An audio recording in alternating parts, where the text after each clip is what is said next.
This is the Linguistics Podcast. Questions or comments can be directed to Twitter at LinguistChris or via email to linguistchris@gmail.com.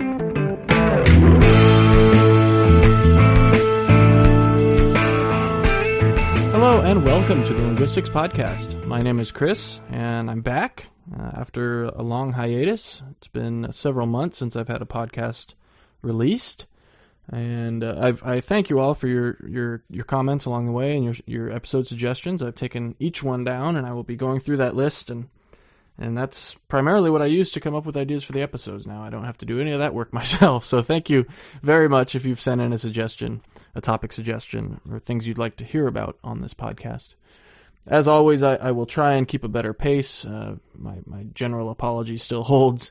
I do this in my spare time, and spare time for a grad student is a quantity that seems to be ever decreasing, so do forgive me if these are a bit slow coming out, but a several-month hiatus I will try not to have, and certainly I will have at least a small handful of podcasts coming out in the next 2 weeks or so that I'm recording altogether. So those are the only guarantee I can make at this point, but I will do what I can after that.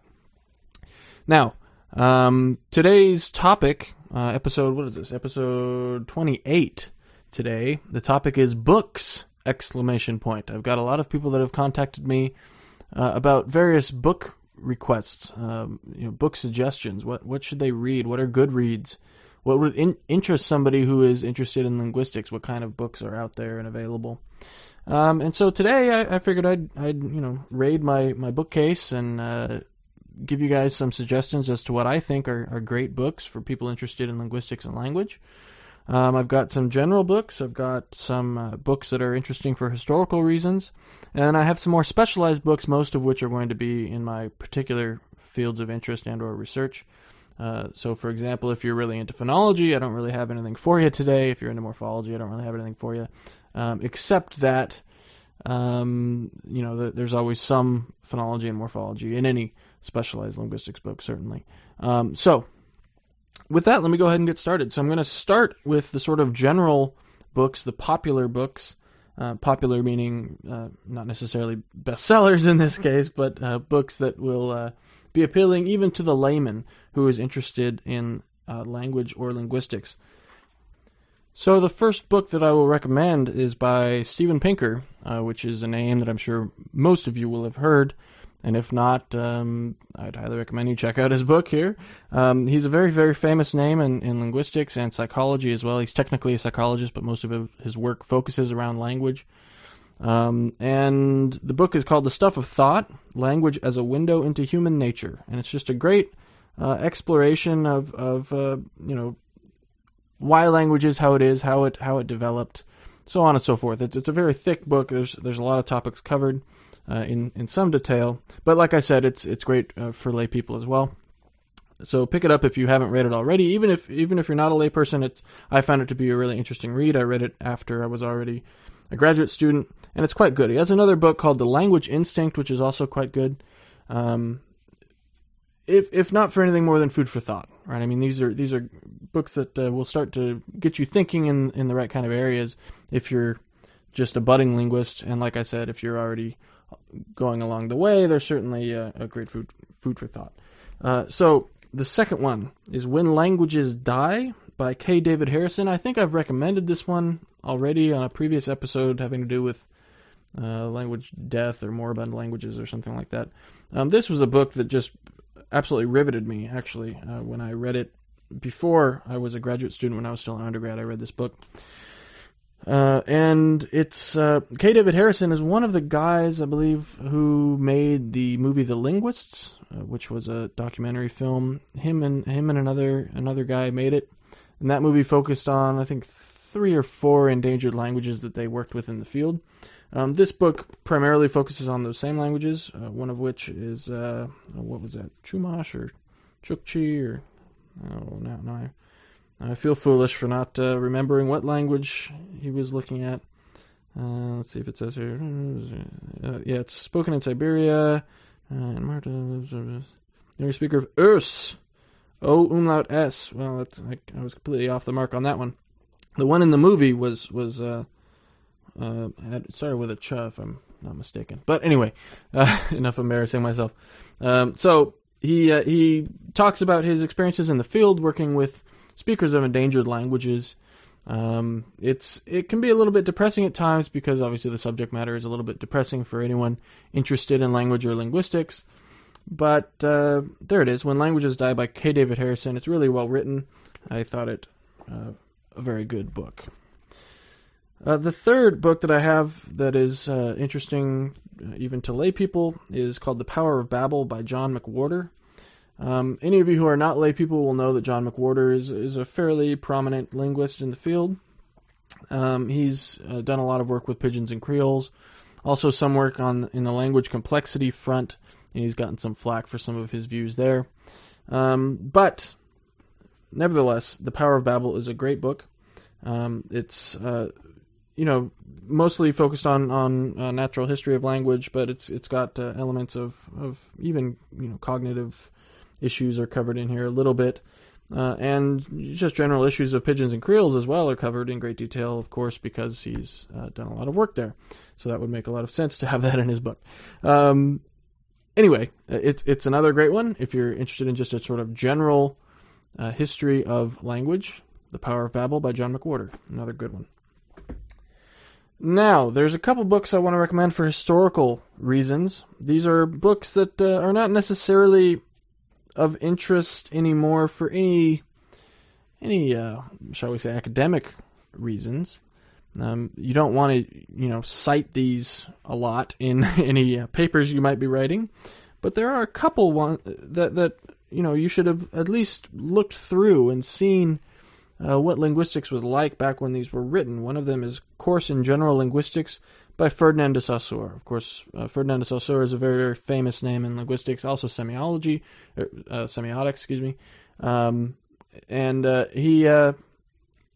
he's sort of one of the godfathers of the structural linguistics field. And going through his course in general linguistics, a lot of it is still relevant. Certainly, there's good information here. We don't really do linguistics in the way that he did linguistics in his day, right? So the structuralist tradition is is really dead. But, in any event, for historical reasons, certainly a good read. And you can, I'm sure, find it cheap, in many, many places. The edition I have here is published, this is an edition from the late 50s, and I think I paid, $1 for it. The book is much older than that. But anyway, another one is Language by Edward Sapir. Edward Sapir, another huge name in old-time linguistics, the structuralist tradition. Same kind of deal. It's a book that you should at least have looked at. You should know who Edward Sapir is. You should know, what it was about structuralism that made it, the choice of the day. Why we tend not to do that anymore. Chomsky. And, that's the interest of that particular work. And I just whispered Chomsky as one of the reasons we don't do structuralism anymore, and so I would be remiss if I did not include syntactic structures in my historical reading list. Syntactic Structures was originally published in 1957? Yes, 1957, by Noam Chomsky. And it was, one of the seminal works of his original generative theory.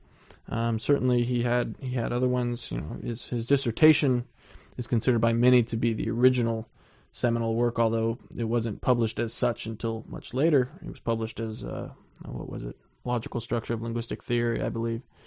And his dissertation itself was morphophonemics of modern Hebrew or something like that.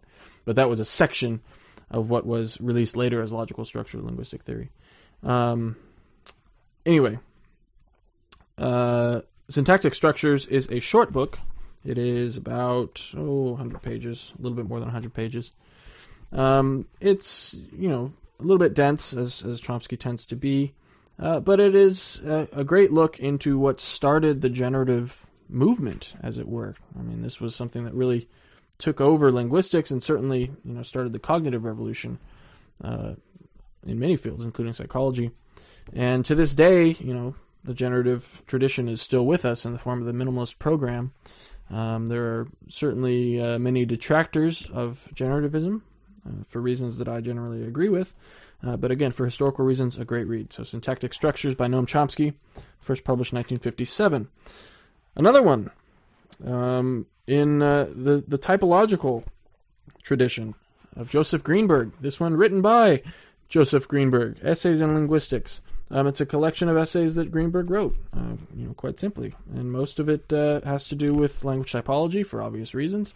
Joseph Greenberg in 1963 released his seminal work on language universals, and certainly to this day that's often cited in the typology literature. And many people say that he single-handedly sort of rescued language typology because it wasn't really studied before he resurrected it in the way that it used to be. So linguistics has sort of tried to get away from the sort of stamp collecting aspect of linguistics. And I don't mean that in any detrimental form. Typology is one of my key research interests, but for a while, it wasn't about typology. It was about trying to figure out, how, well, frankly, English worked or how German worked. It was really language centric in that sense. So when Joseph Greenberg came around and said, hey, here's a bunch of data, and I can show you patterns between adposition, type, and order of verb and object, for example, that was a big deal. And that was, certainly not his only one. And in fact, I'm not even sure that he was the first one to mention that one, but that was certainly in his 1963 work. But in any event, he had, a list of universals as well as universal tendencies that he'd come up with over many years. He used to keep, notebooks of language data, and he would just, find patterns. This was in the day before you had things like Walsh, the World Atlas of Language Structures. That would have been, a tremendous resource to Joseph Greenberg, but certainly it was because of the work of Greenberg that such resources like that now exist. So again, for that reason, historical interest, take a look at Essays in Linguistics by Joseph H. Greenberg, and also take a look at his 1963 work if you have a chance. So that's all I have for the historical book suggestions. So now we get into some more advanced works. First, in general, I want to make a recommendation for the Cambridge series of textbooks in linguistics. These are the red covered books. They all have the same cover, the red cover with black lines. They're not too expensive, and they all have different authors, but I believe most of them are single authored. But the authors are always experts in the field. And the Cambridge series, if you just start collecting these when you find them cheap, they're great books. They're really, really great books. If I were to teach a course in any linguistic subject, I would probably choose the Cambridge textbook, or at least take a look at it first, on the assumption that it would probably be a book that I would want to use. They're really, really well written, most of them. Really, really well done. Lots of good data, and they're written like monographs, so they're quite readable in and of their own right. They're a little bit more on the introductory side for most of the topics. They're not really exhaustive case studies, for example. You can get the blue-covered Cambridge Studies in Linguistics, which are also very good quality, blue cover, white lines. And most of these are a little bit more advanced, and they cover topics in a bit more detail than the red-covered books. So that's just a brief primer there on the Cambridge books in linguistics, which I really have enjoyed. So, for example, Typology and Universals by William Croft is a red-covered Cambridge textbook in linguistics. A Performance Theory of Order and Constituency is a blue-covered Cambridge study in linguistics by John A. Hawkins.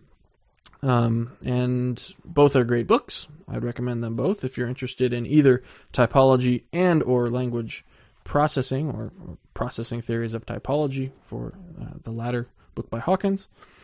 And finally, another series that I buy a lot, or buy books from a lot. Does that make sense? Yeah. A series from which I buy books often is the Oxford Linguistics series. And obviously, I should also mention there's not many linguistics series of books, so I might be actually quite exhaustive in my selections here, telling you what's available. But Oxford Linguistics series, most of the time these have yellow covers. These are also very, very good books. They're very careful with what they publish. So to go back to the work of Hawkins, John A. Hawkins, Efficiency and Complexity in Grammars, that's the follow-up work to his blue-covered Cambridge Study in Linguistics, published in 2004. This is another great read if you're interested in processing. But let me leave the general look at the Cambridge and Oxford books and go into some actual books, which I think will be of interest to you guys if you're interested in either processing, typology, word order. Some have some things to say about information structure of grammars. Interested in any of those things, these are books I can recommend. Those are my primary research interests, so that's, what I was saying earlier. If you're not interested in one of those things, you might as well stop listening now, because I'm not sure that you would get anything out of these books, but here they are anyway, for any of you who may be interested. The first one is The World's Major Languages. Yes, The World's Major Languages by Bernard Comrie. And this is a very, very extensive look separated by family and by language, of just tons upon tons upon tons of languages. And actually, as I've just realized, this one does have some things of interest to people of other areas. So it's got, for example, I just turned to the page for Greek, and we start off with, a brief history of Greek, and then going into writing systems, and then into phonology. And as I continue here, long section on phonology, and it goes into morphology, and I would assume syntax next. Let's see. Yep, syntax. Yeah, so this would be of interest to people outside of typology or processing. So sorry for misspeaking there earlier. It's a great resource. There's literally an article on just tons of languages. It's a very, very thick book. It's it's over 1,000 pages, just barely over 1,000 pages of information on either individual languages and or language families. It depends on the size of the language, the popularity of the language. So Greek gets its own article, but going back here, a lot of the Austronesian languages just have more general information. There's some. So Tamil and the Dravidian languages just get one article for the family. But you get the idea, right? It's a very, very good resource. It's not cheap, at least not new. So if you can find a used copy, that would probably behoove you. It's a book that was published in, at least my edition was published in 1990, so it's not a new book, but a great resource, as I said. Now, let me be true to what I said. If you're not interested in syntax or typology, these three that I'm about to mention to you will not be interesting to you. But I will mention them anyway. One is The Evolution of Human Languages. This is edited by Murray Gell-Mann and John A. Hawkins. This is an old book, and when I say old, I mean it. This is published in 1992. It's a good read. It's an old book, but a good read. It's one of those things where, you read it. There's stuff in here by Joe Greenberg. Merritt Rulin is in here. Bernard Comrie, the author of the last book, is in here. Of course, John Hawkins. Tons of great stuff in this book. Murray Gell-Mann, tons of great stuff. So I would highly recommend it. Again, the Evolution of Human Languages, edited by John A. Hawkins and Murray Gell-Mann, and it's about just what the title suggests, right? All the articles have something to do with language development or language evolution, language diversity, things of interest to typologists for various reasons. Next, next is Research Surveys in Linguistics on Word Order by Jae Jung Song. This one is a new book, came out in 2012, and it's essentially everything you ever wanted to know about word order, and it's a great book at that. It's incredibly detailed. He goes through different typological approaches different approaches to explaining word order, I should say. So one of them is a typological approach. One of them is generativism. He goes into OT syntax. If you've never had a look at optimality theoretic syntax, it is quite interesting, and this is a good primer for it. There's also the performance-based approach, so the Hawkins approach, if you will. He goes over in his last section. Just a fantastic overview that ends up being much more than an overview because he goes into so much detail. It's about a little bit over 300 pages, and quite a good read. I'm currently reading it. As I said, it's a new book, and I'm about halfway through it, and I've just been flabbergasted by the quality of this work. So if you're interested in word order, which I hope all of you are, because it's one of my favorite things to look into, word order patternings. This is a great book. Again, Word Order by Jae-Jung Song.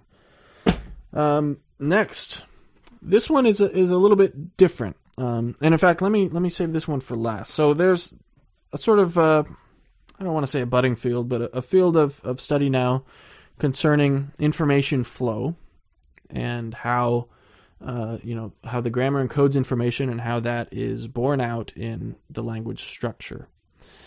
And in order to study any kind of linking between form and meaning, obviously you need to start getting into the meaning side and how the meanings might pattern together. And to do that, you need a sort of primer in semantics. So first, before I mention this last book, I want to mention another book primarily about semantics called Meaning and Grammar, An Introduction to Semantics. And this is actually a straight textbook, but it's not what you would think of as a general textbook. So, for example, there are exercises in the book, but otherwise the book reads essentially like a monograph. So it's quite well done in that regard. It goes into pretty much everything you wanted to know about semantics. I mean, there's so much content in this book. It's crazy. It's also not too expensive. It's available quite cheaply. It is by Okay, so one of the authors is Sally McConnell-Janae. The primary author, however, is a name I'm going to butcher. Let's say Gennaro Ciarcia. I'll say it that way and stick to it. That's again, Meaning and Grammar: An Introduction to Semantics by Gennaro Ciarcia and Sally McConnell-Janae. A very good book, a great primer to semantics, as well as Montague semantics, which is a specific type of logical form used to denote meaning. And it's the type of logical form used in the last book that I'd like to recommend. This is some really heady stuff. Okay, so if you want to get into something really heady in terms of linguistic theory, and you don't like generative grammar, here's an option for you. It's a framework developed by Ruth Kempson, and the book is called Dynamic Syntax: The Flow of Language Understanding, and it's written by, of course, Ruth Kempson, Wilfred Meyer Viol, and Dov Gabay. Fantastic framework, in my opinion. Fantastic book, very well written. It's very, very dense. There's a lot of logical structure in here. It's essentially describing a framework to you and then using the framework in several examples. However, it's incredibly interesting if you are into this sort of thing at all. If you're at all interested in information flow, how the semantics might influence the structure, and by structure I mean the word order of the clause, right? What words pattern together, even the morphosyntax, how that might be influenced by the information structure of the utterance. This is a book for you, Dynamic Syntax by Ruth Kempson et al. It's a book that took me a while to get through, okay, because there's a lot of formal logic in this book. It's very mathy, but it's worth it. If you can get through it, it's definitely worth it. It will sort of change your thinking, your frame of thinking, when you think about what the purpose of a word order is, what it needs to do, the things that it needs to handle, how it's able to handle those things. When you think of things like anaphoric relations, right, the relation of anaphor to antecedent, those orderings, scrambling, syntactic scrambling, how that might work, based on this kind of framework, you can start to explain those things in a very novel and interesting way, a way that generative grammar has not yet done.